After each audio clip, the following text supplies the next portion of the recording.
We begin with two big developing news stories tonight, including an announcement this afternoon that ends the race for mayor of Austin. But first, emotions running high in Austin after an officer-involved shooting leads to violence against police.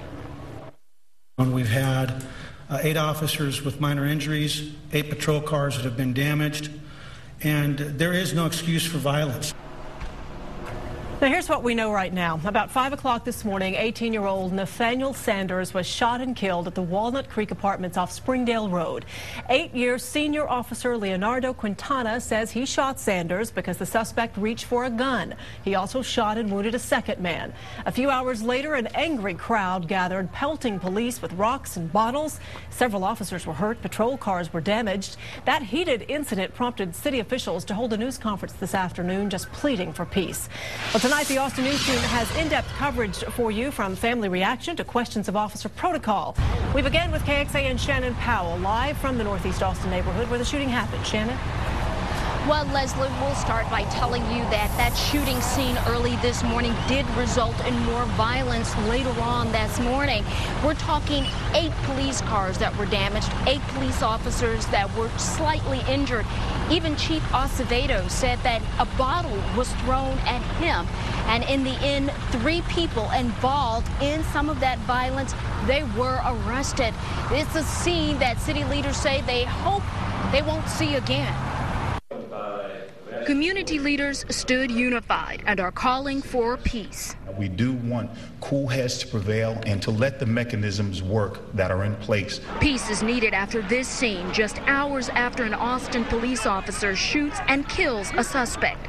It triggered dozens of people to come out, some throwing bottles, others hurling accusations. But all I know, they done murdered somebody, but God is in control.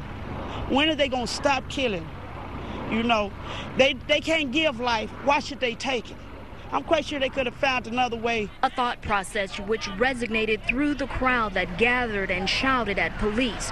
While officers seemed to outnumber residents, bumper-to-bumper patrol cars, dozens of motorcycle officers, and SWAT were called in as backup because the situation seemed to start getting out of control. We've told folks from day one that we always do our job and that we're going to find the facts about what happened here, and we're going to hold people accountable. But also, their corporations are very important. If they don't cooperate, we really can't help them. Police arrested 3 people in the disturbance, and when police finally cleared the scene, it helped calm the people for now. I would ask that people the community be patient, be calm, because I think that we've demonstrated in the past that we will do the right thing.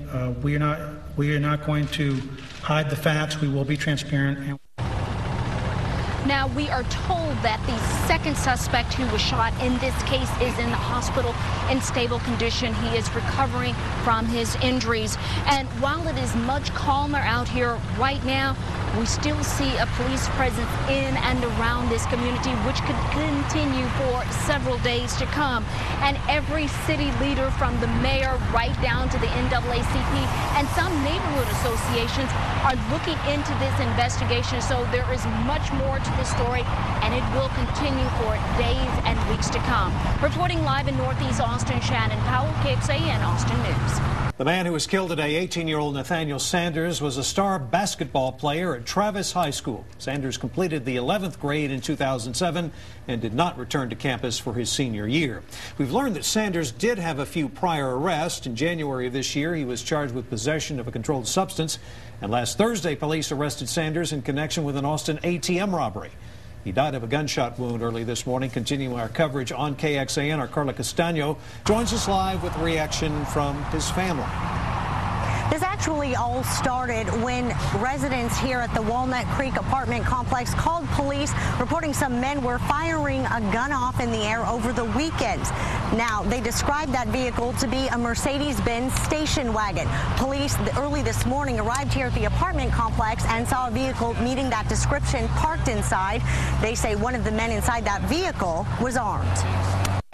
My brother and my cousin. Chris McKinney's 18-year-old brother, Nathaniel Sanders, is dead. He wasn't nothing but a baby. That's a kid. And his 21-year-old cousin, Sir Smith, is in stable condition. I was out there. I seen everything go down. Police say earlier this weekend, neighbors complained about men firing handguns from a Mercedes-Benz. Just before 5 this morning, 3 officers approached a car matching that description with 3 men sleeping inside. They pulled out the driver, but when senior police officer Leonardo Quintana tried to wake Sanders in the back seat, he says the teenager reached for a handgun. Quintana shot and killed Sanders. The shots awakened Sir Smith, who jumped out of the car. He immediately came out of the vehicle and appears to have ran towards the officer. The officer again fired. Before the shooting, Sanders had 3 major run-ins with police, including last week, caught moments after police say he held up a man at an ATM. But those who knew Sanders stand by him. They're all good people, man. They're my homeboys. They're all good people, man. Hundreds of angry neighbors flooded the street for hours. If they gonna do that in Pflugerville, hell no. When they do that in Westlake, hell no. Chief Art Acevedo stands by his officer. That officer is shaken. He is contrite, and obviously it's a traumatic incident for all of us. Austin police say that the 3rd man in the vehicle is fully cooperating with them, and they have taken him in for questioning. Reporting live in Northeast Austin tonight, Carla Castano, KXAN, Austin News.